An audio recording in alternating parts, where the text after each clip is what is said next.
की कोशिश की थी।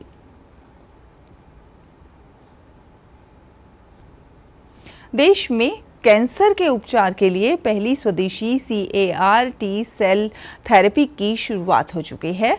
ये जीन आधारित थेरेपी ब्लड कैंसर समेत विभिन्न कैंसर के इलाज में मदद करेगी।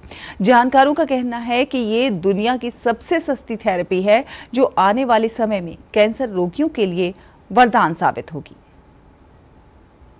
कैंसर के इलाज में CAR-T सेल थेरेपी की इन दिनों बहुत नाम है, बहुत चर्चा है। भारत ने भी इस टेक्नोलॉजी को विकसित किया है। टाटा मेमोरियल कैंसर के इंस्टीट्यूट और IIT मुंबई की एक पहल है।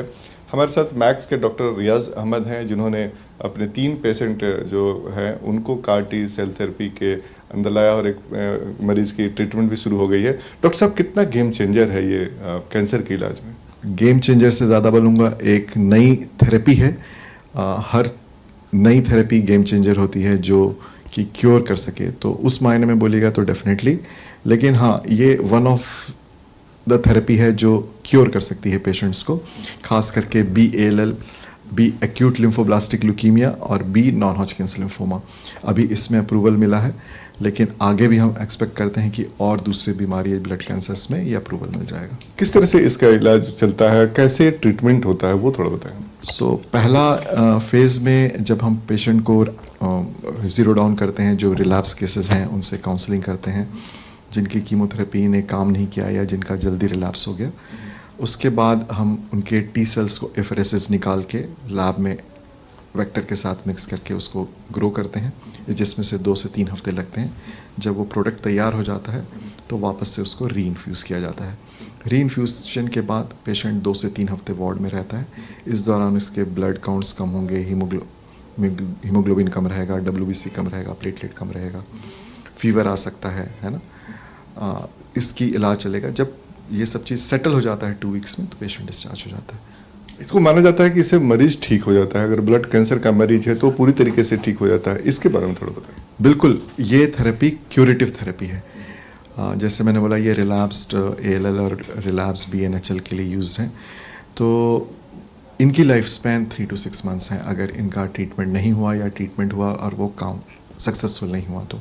लेकिन इस थेरेपी से ये क्यूरेटिव है। This is aim to cure. ये क्योर कर सकता है। सभी में नहीं करेगा, हर थेरेपी की अपनी फैलेसिस हैं।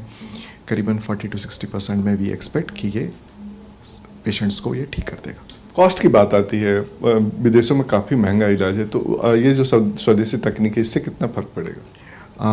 विदेशों में इसकी काफ़ी कॉस्ट है, करीबन 4 to 5 crores पर पेशेंट, एंड इंडिया में 1/4 द प्राइस में, उससे भी कम में हो जाएगा इसका इलाज। और अगर हमको कुछ गवर्नमेंट एड मिले, और गवर्नमेंट जैसे काफ़ी सपोर्टिव है इस चीज़ के लिए, इंश्योरेंस में या पैनल्स में आ जाए, तो और हेल्प हो जाएगी पेशेंट्स के लिए। क्या ये थेरेपी बाकी और दूसरे जो कैंसर हैं उसमें भी कारगर होगा, या उस पर भी रिसर्च चल रहा है? उस पर रिसर्च चल रहा है, अभी अप्रूवल नहीं है, लेकिन डेफिनेटली नेक्स्ट 4-5 years में उन सब में आ जाएगा। तो निश्चित तौर पे जो ये CAR-T सेल थेरेपी है वो ब्लड कैंसर के मरीजों में बहुत कारगर है और पूरी तरीके से मरीज ठीक हो जाता है। अब तक 150 से ज़्यादा मरीजों पर इस इलाज का असर देखा गया है। 50 मरीज तो ठीक भी हो चुके हैं, और आने वाले दिनों में निश्चित तौर पे जो दूसरी कैंसर की बीमारी है उस पर भी काम हो रहा है, और उस पर भी शायद ये काफ़ी इफेक्टिव होगा। कैमरामैन SP दुबे के साथ नितिन सिंह, DD न्यूज़, दिल्ली। और खबरों में आगे बढ़ते हैं। आपको बता दें कि भारतीय तट